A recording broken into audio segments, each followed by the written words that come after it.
Dear guests, welcome back to the 2021 International Forum for Trilateral Cooperation.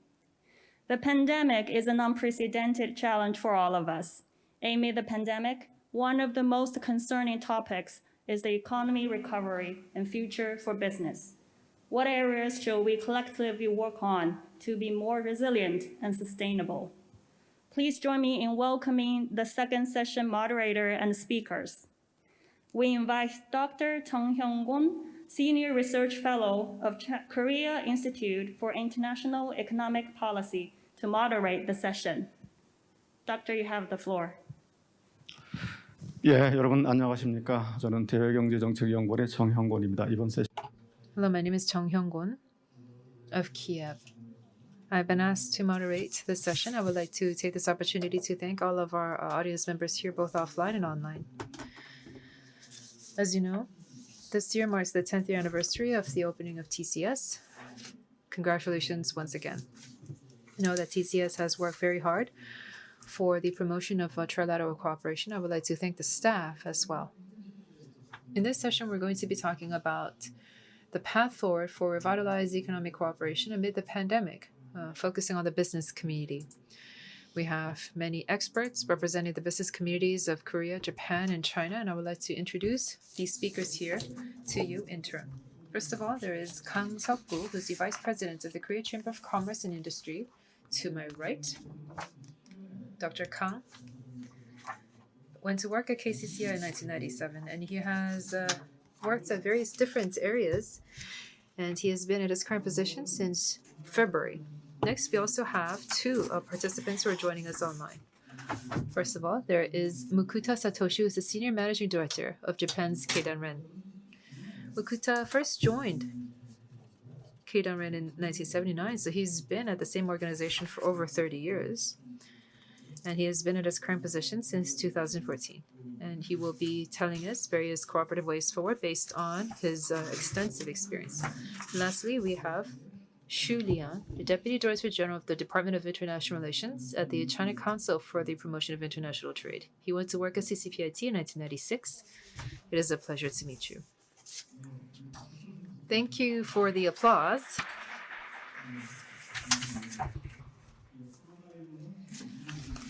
COVID-19 has really changed so many aspects of our lives. There are many people who are joining us online. And if we take a look at the global economy last year, trade and investment have contracted sharply, not just in Korea, but overseas. Economic activity has shrunk. We don't know when we're going to see this economic recovery. And in our lives, we are relying more and more on the online space. So we're seeing what we call the untact or the contactless economy. So in this current situation, we would like to take a look at the different economic phenomena that have been impacted by COVID-19. We have about an hour for us, and we have to complete our presentations and discussions within this hour, so I'm going to give about 10 minutes to each of our presenters. First of all, I'd like to invite Kang Seok-gu, VP of KCCI, for his remarks. 소개받은 강석구입니다. Hello everyone, I am Kang Seok-gu as introduced. Thank you very much for this invaluable opportunity. I have 10 minutes and I would like to talk about how Korea overcame this pandemic in the business community and also on what kind of cooperative efforts will be necessary going forward. So you can see the table of contents. I would like to go into how we responded and where we are headed. So that's the first part of my presentation. And the second part will be on some of the changes that will be leading great economic transformation. And third will be on how the three countries of Korea, China, and Japan can compete and cooperate.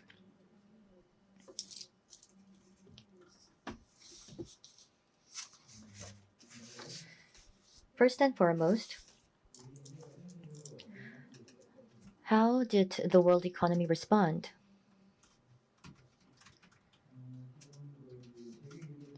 Now, this is the global economic growth rate. As you are very well aware, we saw the growth rates plummet. Last year was negative 3.3%.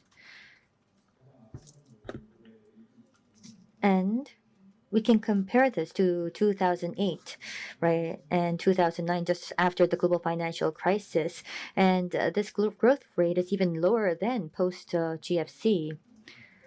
Unfortunately, I don't have my spectacles right now, so I'll have to use my slides on my lap to continue on with the presentation. It's very difficult for me to look at the screen. I ask for your understanding. So now if we look at Korea, Japan, and China, if you look at Korea in 2009, it was 0.8%. And last year, it was minus 1%. China, during the global financial crisis, it was 9.3%. It wasn't impacted much, but last year it was 2.3%, so a great drop. In the case of Japan, it was in a very difficult situation. And during the global financial crisis, it was minus 5.7%.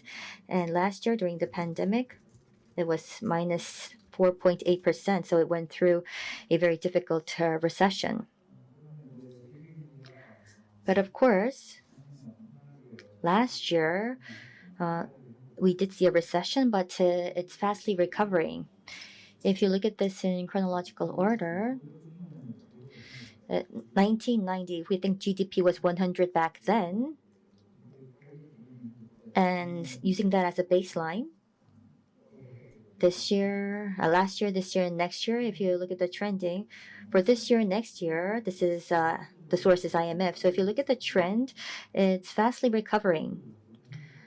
So realistically, this year, for Korea, 3.6%, for US 6.4%, and for China 8.4%. So compared to last year, we can see that they're showing some resilience with a great rebound foreseen for this year. So then, what is the reason behind this quick recovery? Many of the countries have focused on fiscal policies. So there are these various budget or expenditure fiscal policies. For Germany, it was 40%, and Italy and Japan, you can see that they've actually executed more than 30% of their budget. And for Korea, it was 13% budget expenditure. And vaccination rates are also fastly increasing. So we believe that this will be a positive impact for the economies.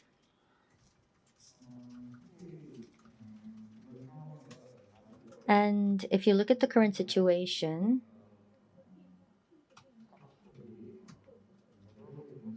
the countries have now started to recognize the importance of the manufacturing sector. If you look at this graph, this is the proportion of manufacturing in the overall economy in value added. So for the three countries, it's more than 20%.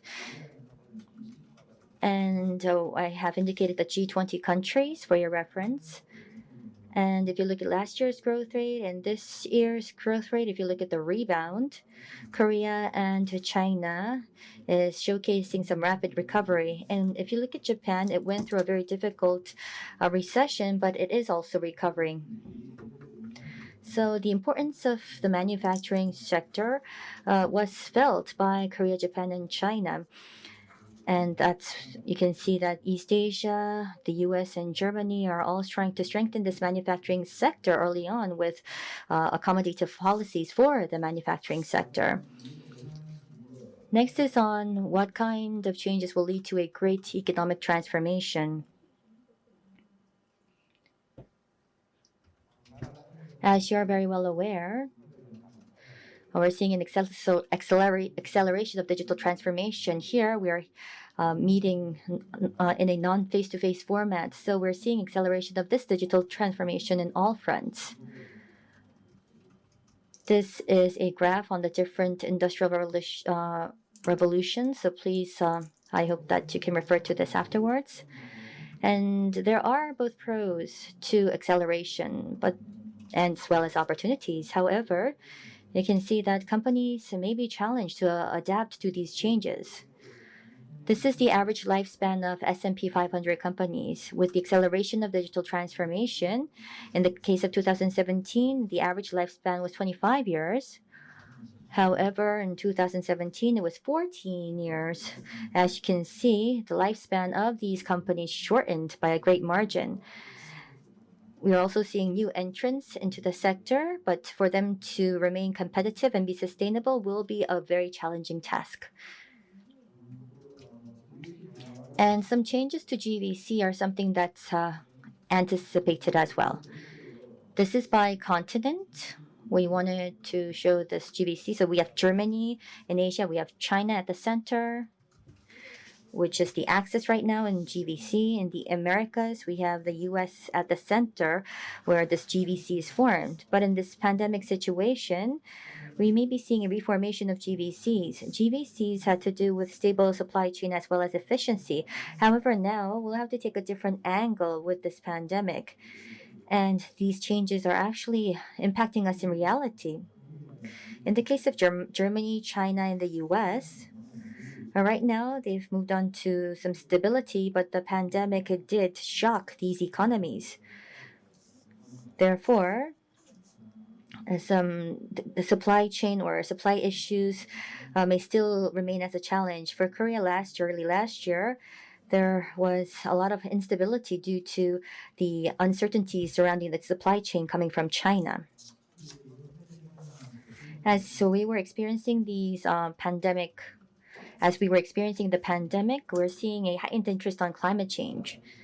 Major countries around the world have announced net zero. Some have already in their institutions, and some are getting ready to propose and set policies to respond to climate change. We have many stakeholders right now, not only global investors, but companies themselves now know that they need to respond to this climate issue, and if not, they will not be competitive and they will not be able to survive. So there's this sense of crisis amongst the private sector. Particularly an area to note would be CO2 emissions and cutting down on CO2 emissions. The three countries are centered on manufacturing. Korea, China, and Japan right now are one of the heavy emitters of CO2. China tops the list, and then we have US, and Japan is 5th. Korea is currently 9th. So these three countries, in terms of CO2 emissions, are now amongst the top 10 heavy emitters. So in terms of industrial competitiveness, it will, of course, impact our position and standing. And as you're very well aware, along with the supply chain, in order to strengthen its national competitiveness, we're also seeing an expansion of protectionism. We have been seeing more FTAs. However, as you can see here on this graph, in 2014, 15, and 16, we've been seeing the numbers increase. However, we're now seeing a contraction of FTA signed. And not only that, we also see some technical barriers such as non-tariff barriers, which is indicative of a proliferation of protectionism. So last but not least, against this backdrop, how can the three countries compete and cooperate?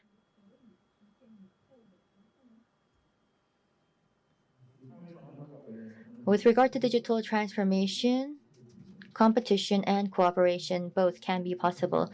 Korea is very well known for its DRAM capabilities. It has international competitiveness. In the case of China, production of silicon is something they have a great reputation for, that account for 67% of the world markets. And for Japan, they have world market share for chemical substances and materials. In the case of China, because they have a vast population, they are known to be a big data power. They are one of the world's leading big data markets. And the second point I would like to make with regard to climate change is that we can respond to this together.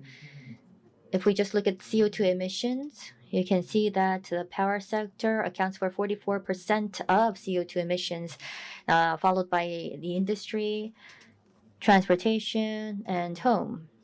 So, once again, power takes on the lion's share, and I believe that the three countries can cooperate on this front. Particularly, Korea's Basic Energy Act already indicates plans for a super grid. China, Japan, Korea, and we can, I think, connect this with Eurasia to build a super grid so that effective supply and demand of electricity may be possible in the region.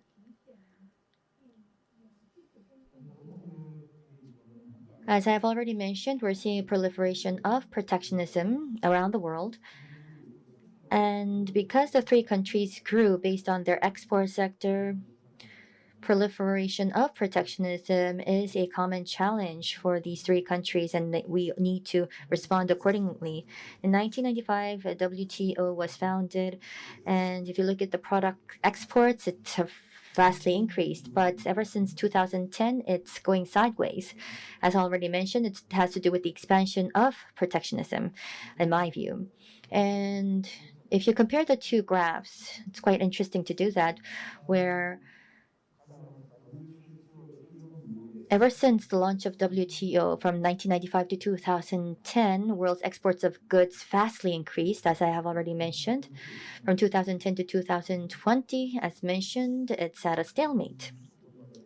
So exports of goods is not showing much progress, and it is directly impacting the economies of the three countries. Thank you. Yes, thank you very much for that presentation.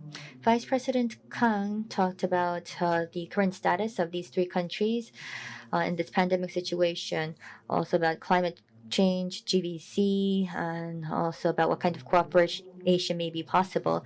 I think we can engage in some in-depth discussions at the panel discussion session, and my comments and questions will be posed after the remaining two presentations. And let us now move on to the next speaker. We have Senior Managing Director MUKUTA Satoshi from Keidanren.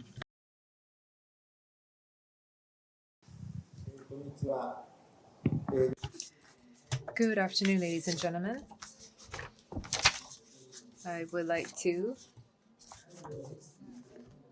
say hello to all of the participants here today at this IFTC. My name is MUKUTA. I am the Senior Managing Director of Keidanren of Japan. I would like to extend my congratulations to you on the establishment of the 10th year anniversary of the establishment of TCS. I find it an honor to be given this opportunity to speak about the Japanese business community at this session. I want to talk about the growth strategies that Japan has that we call with Corona and post-Corona, and I want to also talk about the potential of trilateral cooperation. Because of COVID-19, the Japanese economy saw a contraction in real GDP over the months of April to June last year. However, we've seen a recovery in economic activity since then, so we were able to see a smooth path to recovery. However, after we entered this year, we see another wave of the pandemic, especially focusing on Tokyo and Osaka. With these cities pronouncing an emergency situation, we expect to see another minus growth of the GDP in January to the months of March. And also we're seeing coronavirus variants spreading around the world, and we are seeing a fourth wave of the epidemic. Therefore, it is not easy for us to say that the coronavirus pandemic has been resolved. In Japan, the vaccinations began in February, but only a few percentage of the population have been vaccinated. So it takes some time until the economic activity becomes normalized. Obviously, we have to prevent the spread of the COVID pandemic while also having a recovery in economic activity.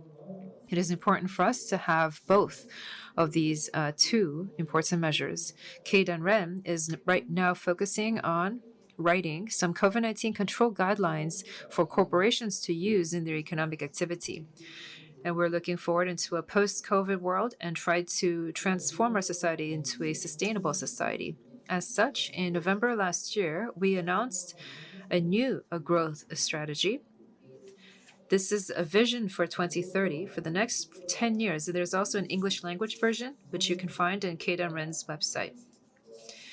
We are presenting a growth strategy for the post-Corona era in various angles, which with particular emphasis on digital transformation and green growth. Let me first of all touch upon digital transformation. Because of the spread of Corona or COVID-19, we've seen a decrease in face-to-face contact and free movement, all of those things that we took for granted. And the importance of face-to-face contact and free movement have become even more important. Especially in the fields of medicine, business, and education, we're going to see a rapid adoption of digital technology. Keidanren has been focusing on different aspects concerning the 17 UN SDG goals, such as poverty reduction, health, environment, energy, various social challenges that we believe can be resolved through the power of digital technology. And that is why we announced the Society 5.0 for SDGs to try to create new value. We have continuously built upon our learnings of Society 5.0 for SDGs.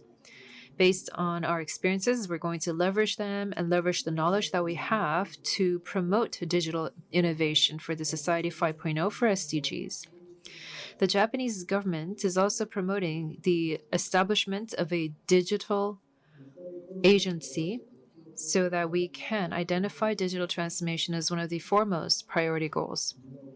The digital economy is going to accelerate trans-border connectivity. We're going to see more digital technologies and data that will connect different agents together, go beyond countries, and create new value. And this is going to lead to the creation of new growth industries and the resolution of global challenges. In the digital space, China and Korea are global leaders. I believe that Korea, China, and Japan should leverage their strengths and expand upon their solidarity and cooperation so that we can exhibit massive synergy effects.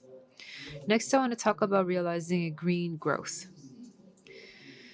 As you all know, climate change is a threat to all mankind, and it is a global response that is required. Therefore, we have to urgently move on greenhouse gas emissions as per the Paris Agreement.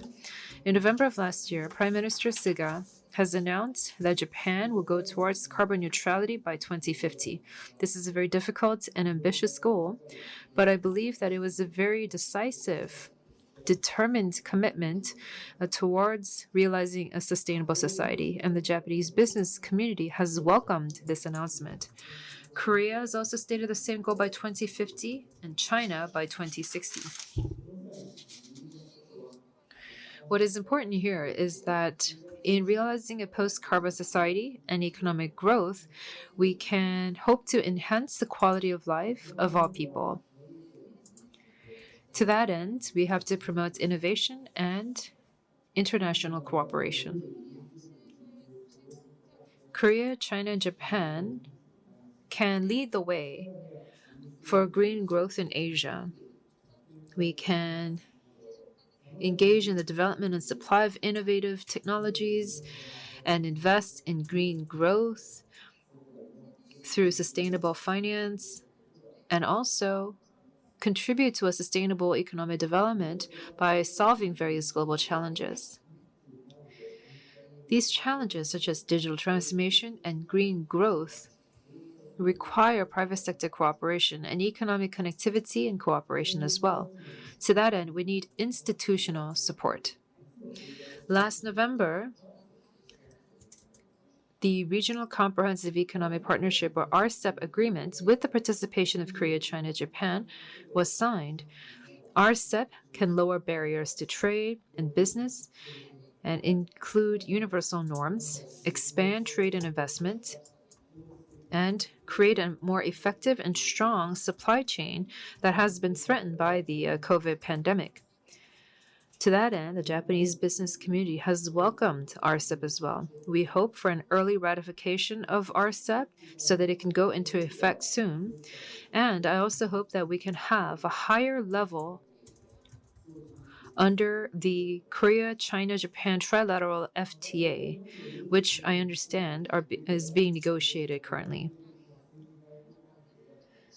For a more solid economic climate, we need sound and stable politics and a diplomatic relationship. I hope that the trilateral summit can be held regularly and that high-level exchange can also be held consistently and regularly. I hope for more strong, reinforced trilateral political and diplomatic relations. If we can change crisis into opportunity, then our economy can go not the way of a stalemate, but towards new development.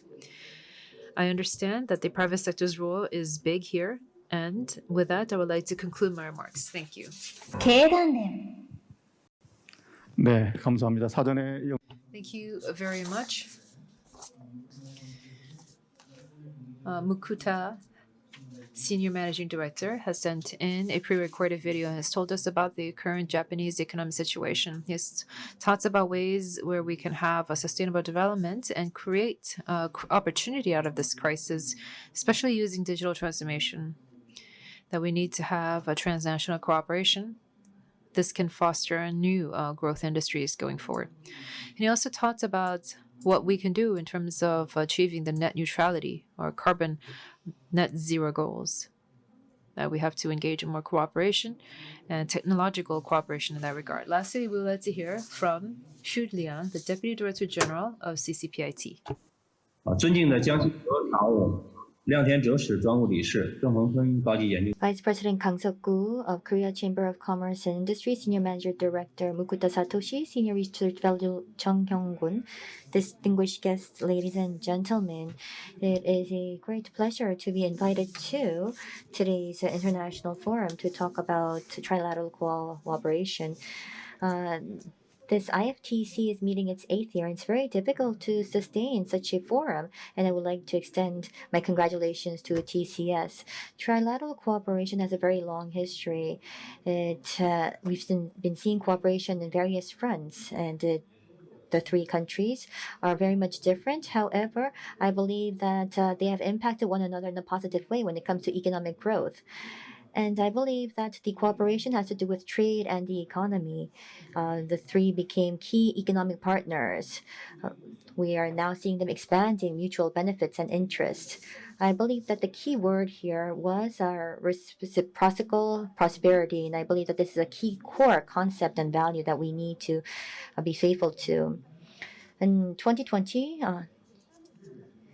China and Japan and Korea become one of the greatest trade partners. Korea is China's third trade partner, second investor. Japan is China's second trade partner and the largest investor. The three countries are now economic communities and interest communities. We're seeing a greater relevance amongst the three countries. During the 7th CJK Business Summit, we've been hearing some very good words. At the time, Hyung-Gon of MAGMI, he was the CEO of MAGMI, and he said that China has competitive edge in the front-end businesses and that Korea and Japan has an edge in the downstream or the back-end businesses. And because they have some common challenges, they will be able to mutually benefit from one another and that there's great potential. Jong-bo, chairman of CHIMI, said that the past 6 years of success was possible with the cooperation with Korea and Japan. Many researchers were invited to China, and their results have led to new products in science and technology in China. These products were widely popular, and also in Korea and China, we've been able to see these products made inroads. And with the cooperation with researchers of Japan in the area of photoelectronics, we've been seeing precision instruments and machinery being developed and manufactured in China. Special advisor Mitsubishi has mentioned that innovation in manufacturing in China was all possible due to the lean management of Korea. And we believe that it's important that the three countries all have to continue on to nurture startup companies. Vice President Park Hee-soon of Seog mentioned that the digital products are a key area for Korean companies. Japan is very well known for its parts as well as optical products, and China has a fastly developing mobile internet industry. Because this mobile internet user data is key, the three countries can come together to offer research and development for new technologies. In 2020, China has achieved plus growth. And we've been seeing cooperation and exchange expand. And as was mentioned by Vice President Kang, the three countries and the companies of these three countries have been cooperating as well as competing with one another. We cannot avoid competition, but within this competition, we can strengthen collaboration, and this will be of benefit for all. In 2020, China's economy has led positive growth. GDP was close to 100 trillion yuan. In 2021, it launched its 14th five-year plan, and it decided to construct a world of modernized socialism. In the very early phase, they decided to center on this large cycle, but also with a dual cycle in place. China will continue on to actively engage in trade as well as investment liberalization so that it can stabilize the supply chain of the industries. One Belt, One Road, guidelines, regulations, and standards will open up, and the right management and business environment will be created along with various institutions so that it can achieve its potential competitiveness in the domestic market as well. I believe that the three countries really need to cooperate in all of these areas. Right now, due to COVID-19, everything is at an all stop.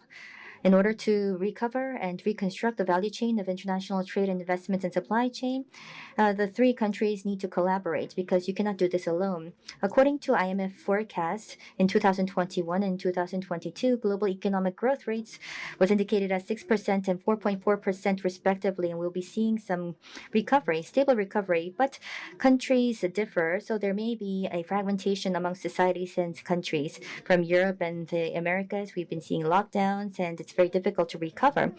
And also, this economic recovery is facing a risk of COVID mutants. In the UK, South Africa, and Brazil, we're seeing these different mutations of this virus. And these viruses and these variants, if it's not controlled, then it'll be very difficult to engage in tackling this pandemic, meaning that still we do have uncertainty surrounding world economic recovery. So that in the future, what kind of things should we take into consideration for collaboration? First is collaboration in the digital economy.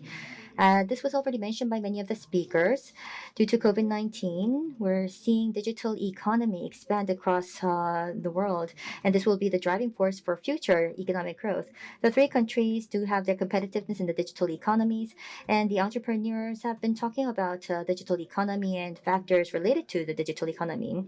We need to recover the supply chain and this digital transformation, and the three countries really need to create a cooperative community so that we can respond to economic recoveries as well as non-traditional security threats. Digitalization is also critical for SMEs. With regard to SMEs, I will be giving you some more information in the latter part of my presentation. In East Asia, we need to show leadership. We have to bring down trade barriers and strengthen cooperation in the region. Inclusive growth and sustainable growth is necessary, and for this to be possible, we need to lower these barriers. The three countries will have to show leadership in this East Asian region. All of the ASEAN countries also are asking us to play that leadership role. RCEP is a very important opportunity as well as framework for the three countries. The leaders of CJK have focused on CJK plus X. We do see the three countries investing in ASEAN, and we're seeing a lot of economic cooperation. Therefore, CJK plus X initiative needs to involve more ASEAN countries so that we can engage in diversified as well as inclusive growth, including reciprocal prosperity. Next is on FTAs of CJK. If we look at the link with Mexico as well as the U.S., we've not been able to unleash the full potential of CJK. It's true that the FTA negotiations are struggling due to historic and political issues. In 2019, the 15th RTA negotiations, RCEP was the basis. And it was about achieving liberalization at a higher level than RCEP. And there was a lot of discussions on RCEP Plus in addition to the FTA. Fourth is on the SMEs. It's important that we grow and nurture our SMEs in the areas of 5Gs, internet health, public health, as well as smart manufacturing. The three countries can cooperate. SMEs are greatly impacted by the economic situation because due to COVID, it's true that they weren't able to secure feedstock or materials. They had financing issues, so there were so many risks. So they're vulnerable to all of these risks.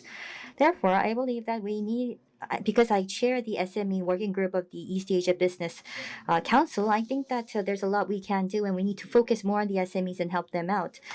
So the self-employed, the startups need to skillfully overcome this COVID-19 with our support. Relevant institutions and organizations need to share their information as well as experience so that we have a right channel and platform so that the SMEs can flourish. And not only that, SMEs to take part in international collaboration, and we need to strengthen their competitiveness. A CCPIT for a very long period of time has been focused on strengthening collaboration for the three countries. Keidanren and KCCI were some of the organizations that we've been working on to build a platform. We provided various benefits, and we've been focusing on making sure that we've been seeing more fruit. So once again, thank you very much for the invitation. I wish the success of the forum.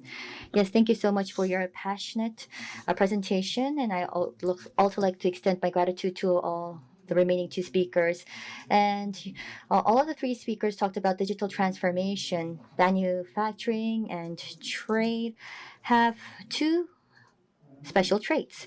First, it's that we're seeing a lot of input of the service sector into the manufacturing sector. So servicification is also another way to put it. And this is not confined to CJK. We believe that this will be a key component to the economies around the world. So it's very different from the existing trade that we've been seeing all along. It's a different service layer that would be added to the manufacturing sector. And another point is that with COVID-19, digital connectivity has been gaining importance. And we've been seeing a heightened awareness on digital connectivity. With the lockdowns, we weren't able to see any people-to-people exchanges. Materials were all cut off. However, the digital economy continued to grow.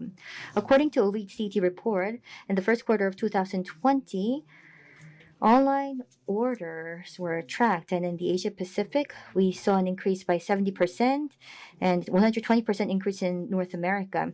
And we believe that this trend will continue on. And as was mentioned by our three speakers, CJK and the importance of trade amongst these three countries, and also that they're important trade partners and investors. And if we consider all this, digital economy or digital trade is something that will be growing rapidly amongst the three countries. So the question I have for the three speakers is, we have servicification and we'll be seeing more digital trade. So in the private sector, in order to facilitate such trade, what kind of preparation would be necessary by the CJK? First, I would like to ask Vice President Kang, and then followed by our Japanese speaker and Chinese speaker. Yes, once again, I am Kang Seok-gu, and as mentioned, ever since COVID-19, we're seeing an heightened interest on the service sector. And according to WTO, the three countries are focused on trading goods, but in 2040 or so, rather than trade of goods, there would be a trade of services that would be comparable to the trade of goods. Right now, service accounts for only 70% of total trade, but in 2040, this is to increase to 50%. At the end of the day, it's about what type or what form this will show. So right now, the countries do have their strengths in the manufacturing sector. So there will be certain commercial services linked to the manufacturing sector, and I think that this is an area that we can cooperate further. Right now, out of the global service trade volume, with regard to commercial services, it takes on a greater share compared to other items. And we also have the traveling sector. Traveling and tourism, because we are neighboring countries, have been a key sector for all of these countries. And in the case of commercial services, we do have our strength in manufacturing as mentioned. And we all have a language based on Chinese characters. So in terms of language, there may be certain barriers, but I think that there is a greater accessibility amongst these three countries. And then on digital trade, we need to understand how we can solve the tariff issues as we do go and transcend borders. This is a hot issue around the world right now, and we need to find a way to tackle the situation. But at the end of the day, the three countries have achieved and accumulated wealth based on trade. So it's important to have discussions on ways to lower these barriers. And I think that would be the win-win solution for these three countries. Yes, thank you very much. With regard to digital trade, WTO need to play an active role. However, we've been able to see their leadership as of yet. And as already mentioned, business is something that's expanding, especially service business. And with higher GDP levels amongst the countries, we need some professional services. So, as mentioned, we believe that this market will grow further. And now let me ask Senior Managing Director MUKUTA Satoshi, can you please answer my question? はい、サービス貿易 I think that the importance of services trade and digital trade is very important, and I agree with what has been said. I would like to talk about two things in particular. In my comments, I touched upon RCEP. We need to have trade liberalization in goods, but also with services and IP as well. I think that this can also help to improve the situation with business relations between the three countries. I hope that the three countries can quickly ratify the RCEP agreement. And secondly, we have to maximize the benefits of digital economy. And for that, we have to understand the importance of the role of data. The transnational flow of data will directly lead to economic growth. 2 years ago, China's leader and Korea's leader participated at the G20 summit that was held in Osaka in Japan. And at the Osaka summit,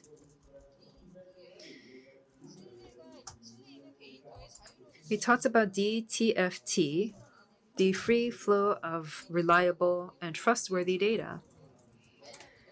There are various institutions within the three countries related to the flow of data. And I think that we need to have this establishment of DFTA.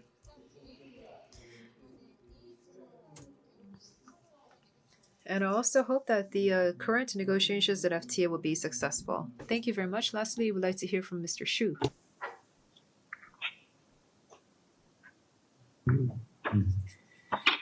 制造业服务法是最近20年 So the service industry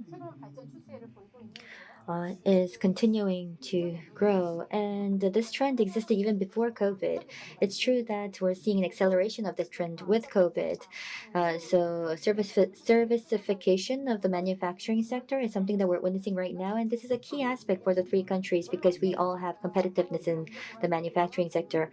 I think that we may be complementary and we are in different development levels, but I think that we can all benefit from this service industry.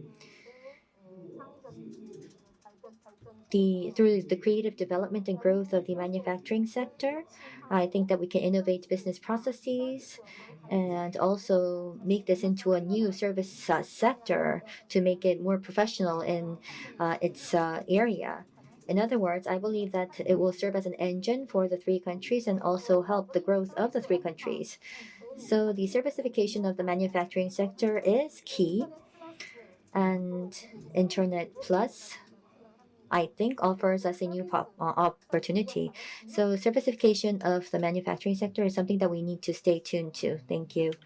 질문에 Thank you very much. I think that we were able to hear the responses to the first question. The second question has to do with climate change.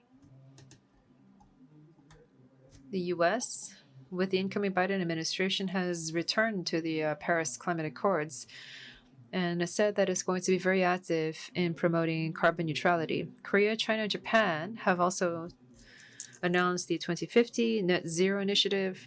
And with the core issues is to have lower emissions of carbon. So that is going to be a very restrictive policy. In some countries, as you know, they've rolled out what we call a carbon tax. And if we were to take a look at the overall trade, there is also going to be discussions. There are discussions arguing for carbon tax to be levied for transnational trade. As the other speakers have said, the three countries represented here have very high manufacturing volume.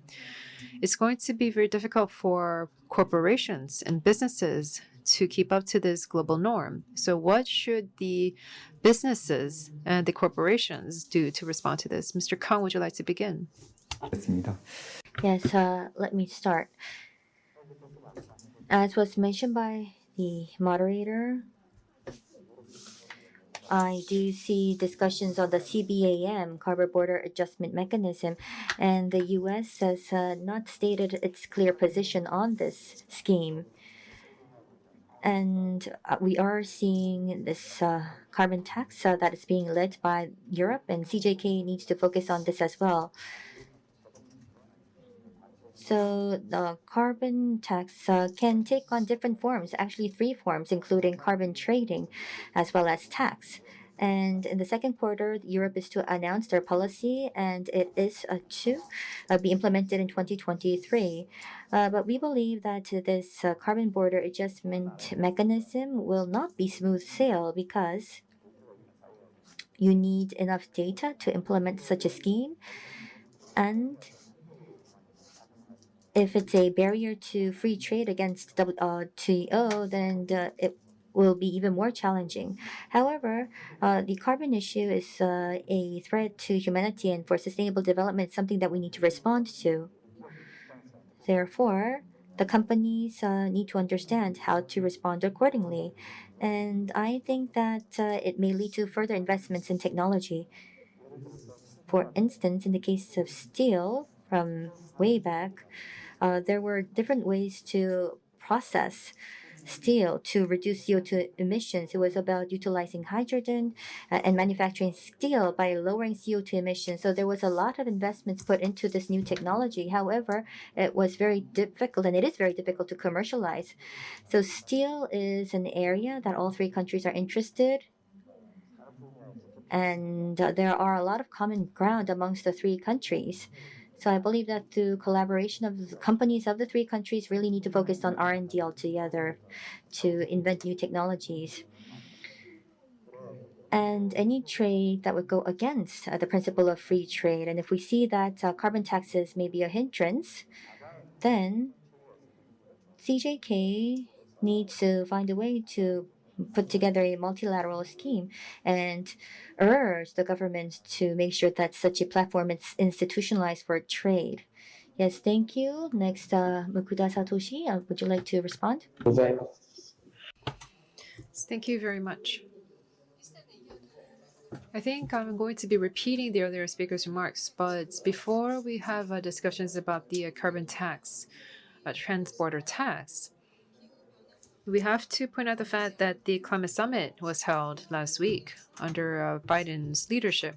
And so through these different dialogues, we can talk about the importance of the different countries' capacity. And I think we have to be very ambitious when we talk about the COP21 targets. We can make use of JCM, these credit mechanisms under Paris Climate Accords, and also talk about the goods negotiations under WTO. And through the early adoption of these, we can expand the institutions that exist. By creating these institutions, I think that we can create a win-win relationship and use that relationship to respond to climate change. In rolling out the carbon tax, a cross-border carbon tax, I understand that the EU is looking into rolling these out, so we're going to see a draft proposal coming out sometime in June. In the case of the United States, this is going to have a severe impact on their economy and their trade. So the United States is being very careful in coming up with any position regarding this cross-border carbon tax. This carbon tax can also be used as a way to protect one's economy from others.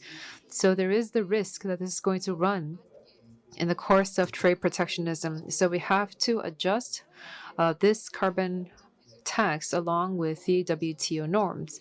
And the global value tax is done in a very complicated scheme. So you have to try to talk about how we're going to increase the level of trust and credibility of the different goods and items that will be subjected to the tax. And so I do hope that we can have more proposals coming into the WTO so that our industries and our businesses can also respond to this in turn. So thank you very much. We now like to move on to Dr. Shu.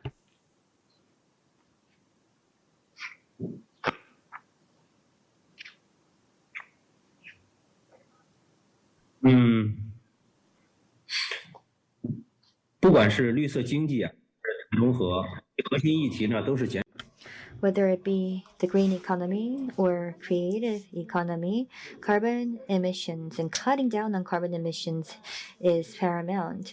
If we look at the reports of the US and Europe, I think that we're all headed towards the same direction. The key areas of Paris Agreement, the Paris Climate Accord also indicates that it's about reducing carbon emissions. The government has indicated that it will forge carbon neutrality and also cut the carbon peak by 2030 as well as 2060. We've been seeing announcements and declarations on carbon neutrality, and I know that Korea also did the same. Basically, the companies of CJK and the green economy of these three countries is necessary for East Asia, for the environment, and also it's important to respond to the climate crisis. But for the private sector, carbon neutrality is something that we, of course, need to respond. As already mentioned, there are many challenges to cooperation. COVID-19 is a major threat that we're witnessing right now. So how should we respond? We need to respond to protectionism. We have to achieve digital transformation, and we also need to achieve carbon neutrality. What we have to do is center it on digital economy. We can also respond to climate change. Right now, we have many responses in place or countermeasures. For instance, we have allocated budget to respond to the reduction of carbon emissions. And we're also asking companies to respond as well, from recycling to consumption. We're trying to make sure that we meet all of the carbon neutrality targets. And to make this happen, we need the right processes if we really want to achieve our targets. So we also have to make sure that the companies have better capabilities to engage in carbon management. Renewable energy and having that account for a greater share in the energy mix is also another thing that we need to do. So we need to put in the efforts to meet the goals of carbon neutrality.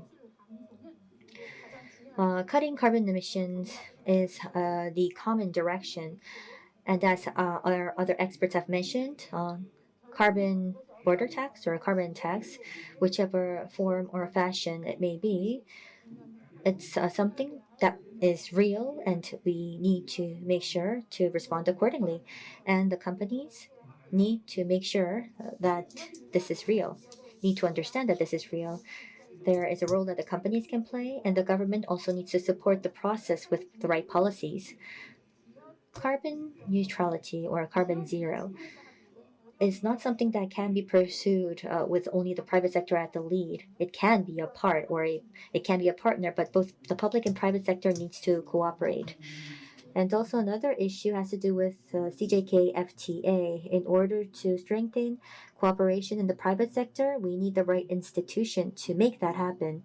And we've heard from the speakers on the necessity of the FTA. So, Deputy Director General Liang, I think that you've mentioned that diplomatic and historical issues are a great hindrance to FTAs.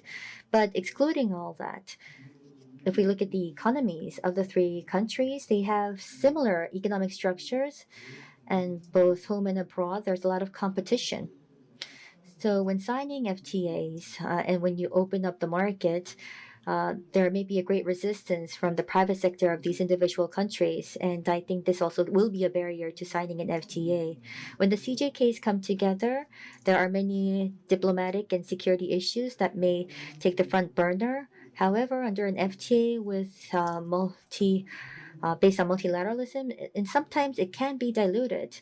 For RCEP, we have more than 10 countries that are involved. So within RCEP, I think there may be ways to strengthen the role of CJK. So maybe Deputy Director General Su has already mentioned this. So within RCEP, what kind of role should CJK play? How can we strengthen our roles under this RCEP framework?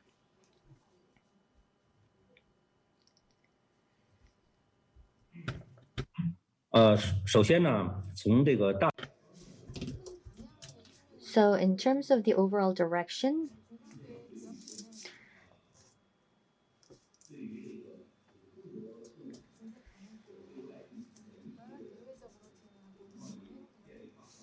we can see that various agreements to facilitate trade that's being pursued by the government and the private sector of China are all supporting this endeavor by the government. The plans to facilitate trade and investment, we believe, is a very important endeavor, and we need to see more efforts. So the private sector of China is supporting these policies and the efforts of government so that we can see a higher level free trade agreement. China is an important economic power on the world stage. Through FTAs, there were a lot of discussions for the FTAs. There were a lot of discussions underway, and I think that it's beneficial for all. In terms of RCEP, once again, we're seeing a lot of discussions and debate, and that's what's already introduced. RCEP and the enforcement of RCEP will be a reality after we gather the opinions and views of all of the relevant countries. RCEP, I think, is critical to the economy of the region, and we have very high expectations for RCEP. To just briefly mention, I hope CJK will play a leadership role in RCEP. China is hosting many seminars on RCEP, and we have government officials, those from the embassy and the private sector, that joined in some of the seminars.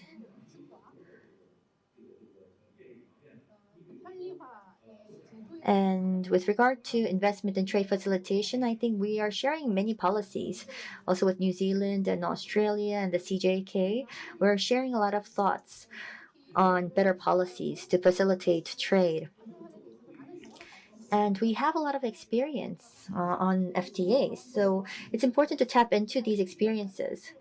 Within this RCEP framework, I think that we can expand on multilateral trade. And as I've already mentioned, RCEP also has to do with digital transformation. Korea, China, and Japan, especially in digital transformation, can play a leadership role. The servicification of the manufacturing sector, and in terms of digital transformation, we all have our respective competitiveness. And China has the economy of scale. So we may start out with our natural interests, but it's about expanding the scope of our interests.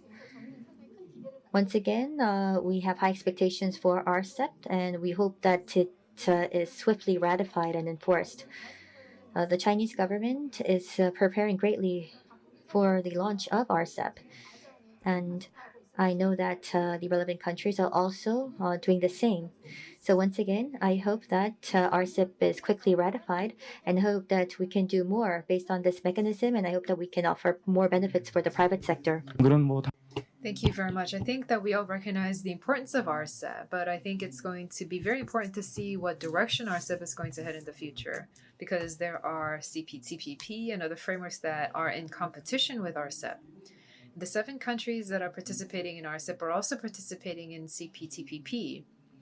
As you know, CPTPP is a higher standard, a higher level of FTA, and it is aiming to present global standards for the future. So if we don't increase the level of RCEP, Korea is considering joining CPTPP, and other Southeast Asian countries are doing the same. So these countries, if they decide to join the CPTPP framework, then RCEP's significance will only decrease. So what I want to emphasize is that RCEP should also try to increase its level of openness and inclusivity, and we have to work towards that. So I'd like to emphasize that part. So we have several questions from the audience. I have about 5 questions. We don't have a lot of time, but I'm going to ask these questions grouped together. The first question is,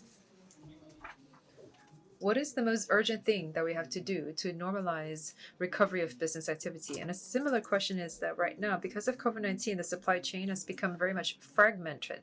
Do you think that this fragmented supply chain can be recovered? And if it can it be done in a way that is very robust? I'd like to ask Dr. Kang, maybe you would like to speak first? 예, 어려운 질문입니다. It's a very difficult question. So for the normalization of economic activities, I think it's something we need to do right now. And I would like to cite vaccination. We're seeing it being distributed as quickly as possible. In the case of Korea, we can see that service industry is greatly impacted due to COVID, even more than the manufacturing sector. Especially, you can see that the food industry, the F&B industry is greatly impacted because at 10 they'll have to close doors. So with the inoculation of the vaccines, and once we do have herd immunity, I think that maybe we can be flexible in easing some of the quarantine regulations. So at the end of the day, I think we see that connection with vaccination. And second is on the recovery of the supply chain.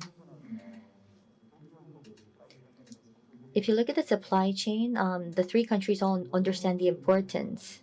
But I'm not sure whether I can say we can restore the supply chain, but at least what I can say is that we need to take advantage of one another because it's mutually beneficial, economically speaking.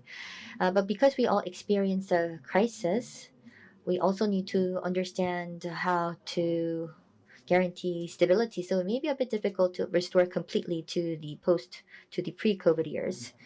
Yes, thank you for your response. I think our time is up and we cannot entertain more questions. But as mentioned, if we want the economy to recover, we need swift vaccination of the population and we need to respond to COVID-19. But if you look at the spread and outbreak, it's quite different amongst the countries. In other words, we may be seeing an imbalance in economic recovery. So I believe that if we look at the global economy and the economy of CJK, we need to make sure that we're seeing swift recovery across the board. With regard to the supply chain, it's true that we were focused on efficiency or cost, but now it's about a stable supply chain, so which would mean a diversification of the supply chain. And I think this can be led not by the government, but by the private sector. So we've been talking about a very important topic for this hour. I hope you enjoyed the session. In this digital economy and in CJK cooperation, I know that there is also some room for improvement. We need an FTA of the CJK, and there's also new service sectors, digital economy that will be springing up, and we need the right policies in place. And I think these are all areas that needs our cooperation. So 3 speakers, thank you very much. A big round of applause, please. Thank you very much for your participation. With that, let me conclude the session. Thank you.